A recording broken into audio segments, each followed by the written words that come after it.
नेपाल में जो हालात उत्पन्न हुए हैं, लेकिन उसे लेकर के अब भारत में भी राजनीति पूरी तरह से गर्मा गई है। बात अगर हम करें विपक्ष के नेताओं की, तो विपक्ष के नेता लगातार ये धमकी दे रहे हैं कि जो हाल नेपाल में हुआ है वो भारत में भी हो सकता है। यूबीटी के नेता संजय राउत, जो अक्सर अपने बयानों को लेकर के विवाद में रहते हैं, उन्होंने बाकायदा सोशल मीडिया पर भी ऐसा लिखा है कि भारत का हाल भी ऐसा हो सकता है।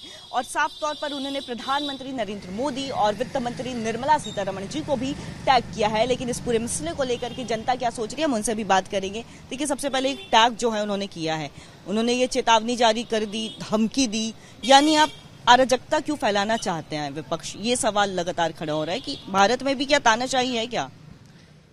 देखिए, अभी तक इन पिछले 11 सालों में वर्तमान सरकार जो पूरे भारत ही नहीं पूरे विश्व में जो काम कर रही है, इस काम को देखते हुए और जो भारत का कद पूरे विश्व में बढ़ रहा है और किसके माध्यम से बढ़ रहा है, ये भारत की जनता से छुपा हुआ नहीं है। इसको विपक्ष के लोग पचा नहीं पा रहे हैं और इनका हर बार हथकंडा यही होता है कि एक ऐसा मुद्दा लेके आओ जिससे हम इस सरकार के विरोध में खड़े हों और सरकार को हम नाकाम करने की कोशिश बार बार ये कर रहे हैं।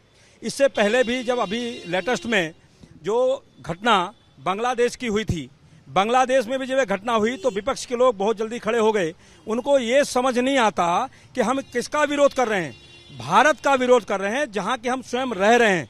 लेकिन अगर वो जो विरोध कर रहे हैं, अगर बाय द वे हम 1% मान लेते हैं कि उनका कहना ठीक है, चलो हो जाता है, तो क्या वो सुरक्षित रहेंगे? क्या आने वाला समय अगर वो भी सत्ता में आते हैं तो क्या इस चीज को जो आज शासन प्रशासन काम कर रहा है, जो भारत का कद ऊपर जा रहा है, जो देश चल रहा है, क्या ऐसा वो चला पाएंगे? ये उनकी बहुत बड़ी भूल है, उनकी नाकामी है। उनके पास कोई काम नहीं है। उनको सिर्फ और सिर्फ इन प्रकार एक चीज समझ आता है कि मुझे कुर्सी कैसे मिले और मैं सत्ता में कैसे आऊं। क्योंकि पिछले 50 साल जो उन्होंने किए हैं भारत में, भारत का जो विजन हुआ करता था वो और आज जो विजन है वो जमीन आसमान का अंतर है। आज भारत के प्रधानमंत्री 2047 का विजन लेकर आज से योजना बना रहे हैं 2047 की। लेकिन क्या कांग्रेस उस समय 1947 में जब देश आजाद हुआ था, उसके बाद जब पहली बार कांग्रेस की सरकार भारत में बनी थी, पंडित जवाहरलाल नेहरू इसके प्रधानमंत्री थे, तो क्या वो ऐसे 20 साल या 30 साल की योजना नहीं बना सकते थे? अगर उन्होंने ऐसा बनाया होता तो आज भारत यहाँ नहीं होता, आज भारत कहीं और होता और शायद इनको भी इतना विरोध करने की स्थिति उत्पन्न नहीं होती जो आज ये लाचार हैं कि हमें कुर्सी कैसे मिलेगी। सिर्फ ये विरोध है, सिर्फ ये इनकी एक तरह से भारत का युवा अच्छी तरह से समझ चुका है कि विरोधी जो विपक्षी हैं वो विपक्ष का काम है सिर्फ और सिर्फ आज के समय में कि हमें कुर्सी कैसे मिलेगी, उसके लिए एक हद पार करने की कोशिश ये कर रहे हैं। भारत का युवा समझ चुका है, ऐसा नहीं करेगा। भारत में कोई तानाशाह सरकार नहीं चल रही है, हर व्यक्ति को इसका सरकार का लाभ मिल रहा है, सरकार की योजनाओं का लाभ मिल रहा है। वर्तमान स्थिति में हम देखें तो 4 दिन 6 दिन पहले जो जीएसटी का रिफॉर्म हुआ है, उससे ही हम पूरे देश को ये समझ आ रहा है कि भारत की सरकार जनता के हित में काम कर रही है, देश हित में काम कर रही है, भारत का कद बढ़ रहा है। और नरेंद्र मोदी का अगर ये विरोध कर रहे हैं विपक्ष के लोग, तो मैं तो पूरे देश से ये जरूर कहना चाहूंगा, निवेदन करूंगा, आग्रह करूंगा देश के युवाओं को कि वो इनका बहिष्कार करें जो विपक्ष के लोग ऐसा विरोध कर रहे हैं। ठीक है सर, जैसा कि इन्होंने बताया विपक्ष जो है बौखला गया है पूरी तरह से, इसलिए इस तरह की बयान दे रहा है। लेकिन सवाल ये है कि धमकी भी तो कहीं ना कहीं उन्होंने दी, क्योंकि जब लोगों की प्रतिक्रिया आई है, उनके कमेंट्स में जो प्रतिक्रिया आई, उनका ये कहना है कि आप आखिर किसे धमकी दे रहे हैं। देखिए, संजय राउत जो शिवसेना के नेता हैं वो शुरू से विवादास्पद नेता रहे हैं। उनकी जो छवि है वो विवाद की रही है हमेशा से। और उन्होंने जो नरेंद्र मोदी सरकार है, जो भारतीय जनता पार्टी की सरकार है गठबंधन की, उसको हमेशा से उन्होंने विवाद के रूप में लिया है। कोई भी मुद्दा उन्होंने उठाया है देश के सामने, जब भी कभी आपदा की घड़ी आई है वो हमेशा उन्होंने विपक्ष में ही बोला है, कभी भी उन्होंने देश के पक्ष में नहीं बोला। चाहे वो नेपाल का मुद्दा हो, नेपाल का जो युवा है और जो भारत का युवा है, आप उसकी तुलना कैसे कर सकते हैं?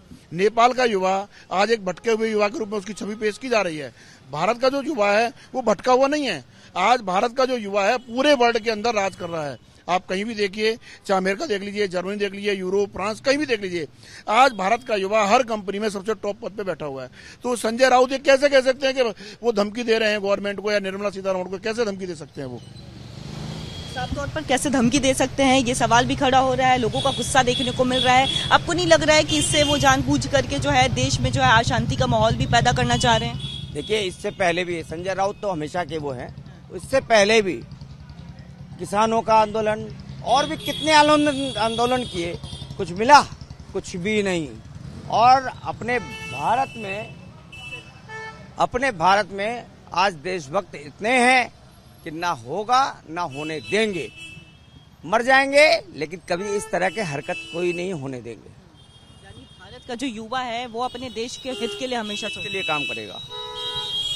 अच्छा, आपसे भी जानना चाहेंगे सर, क्योंकि जिस तरह से ये संजय राउत का बयान आया है सामने, विपक्ष जो है वो भी ये कह रहा है कि भारत में भी ऐसी स्थिति जो है उत्पन्न हो सकती है। यानी आपको नहीं लग रहा है कि इनडायरेक्टली जो है अशांति का माहौल वो क्रिएट करना चाह रहे हैं कि नेपाल में आगजनी हुई, आप भारत को कहाँ से रिलेट कर दे रहे हैं? देखिए, उनके पास कोई और चारा है नहीं।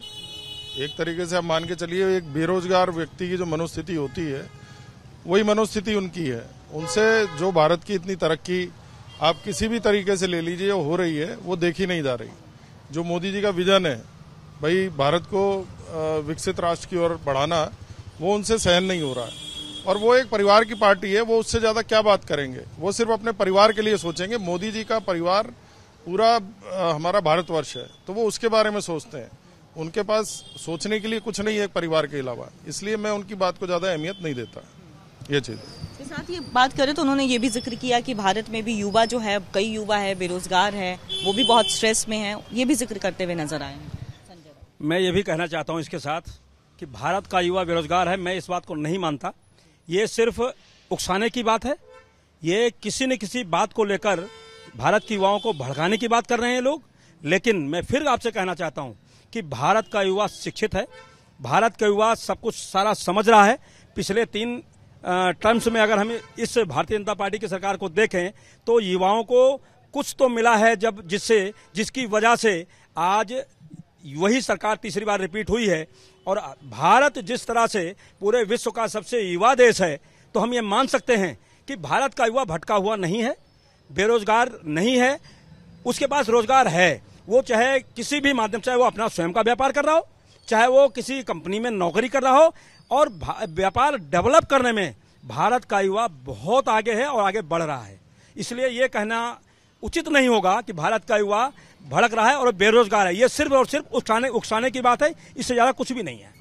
संजय राउत के बयान पर एक तरफ जहां भाजपा पलटवार कर रही है, तो वहीं दूसरी तरफ लोगों ने भी जो है कड़ा रुख इख्तियार किया है। लोगों का साफ तौर पर ये कहना है कि संजय राउत और विपक्ष जो है वो देश के युवाओं को भड़काने का काम कर रहा है, लेकिन देश के युवा के लिए हमेशा से अपना देश, अपना राष्ट्र सर्वोपरि है। विजय अभिषेक के साथ कोमल बहल, रिपब्लिक भारत।